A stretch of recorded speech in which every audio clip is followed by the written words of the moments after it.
Well, the energy drink cocaine is 100% legal, but the government really doesn't like its name, and it hasn't for a long time. So my next guest is finally pulling his product off store shelves to relabel it. Why now? With us is Clegg Ivy. He's a partner at Redux Beverages. Why are you pulling it? Well, Neil, we were told by the FDA that the way we were marketing our drink made it an illegal drug. So according to the FDA, we are marketing our drink as a substitute for an illegal street drug. And according to the FDA, that makes it itself an unapproved new drug. And we could face civil fines, we could face criminal fines, we could go to jail. You must have known that when you called your drink cocaine. Well, I think we knew that it was going to be controversial. And I think we expected things like, well, I don't know, 7-Eleven. They refuse to carry the product, and that's how America works. If you have a product and stores don't want to carry it, maybe their customers won't like it, well, you're free to do that. And there you go, the free market. You just didn't anticipate Uncle Sam coming in. Well, we had no idea that the FDA would step in and claim that they somehow had jurisdiction to... But the FDA never said it was the name, right? They said it was the claim that it was an alternative to illicit drugs, and your argument that it was a dietary supplement.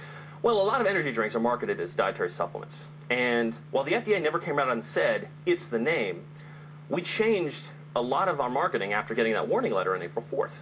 And but you still called it cocaine. We still called it cocaine. So and we you knew that that was a name grabber and an attention getter. Sure. Well, I think it's been a pretty successful marketing you could have called it Yodel, right? Were you going to buy a Yodel energy drink? Actually, I would. Well, all right. So in your case, you stuck with cocaine, knowing full well that the inference was this had some drugs in it.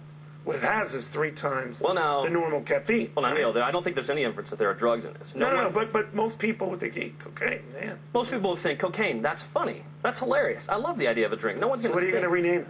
Well, we're going to rename it later this week. We're going to announce a name. Can't tell you what it is yet.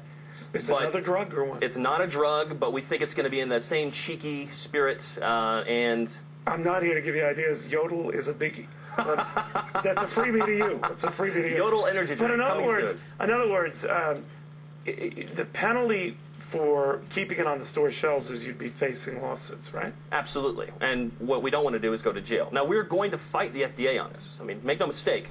We're going to challenge their determination. But you're not going to call it a dietary supplement. You're not going to call it an alternative to We may well continue to call it a dietary supplement. That's not a problem. That's not anything that the FDA has talked about. Or why? Because it has 3 times the amount of caffeine in it. Well, so you're so buzzed. Supplements your diet. You don't caffeine eat. Right? is a supplement you need for energy. Taurine and vitamins. Clegg, love you dearly here, but you know we only need so much. We only need so much caffeine, right? You know, I come from Silicon Valley. This is my 3rd startup. I'm a technology guy, and we used to say we're in the business of converting caffeine into code.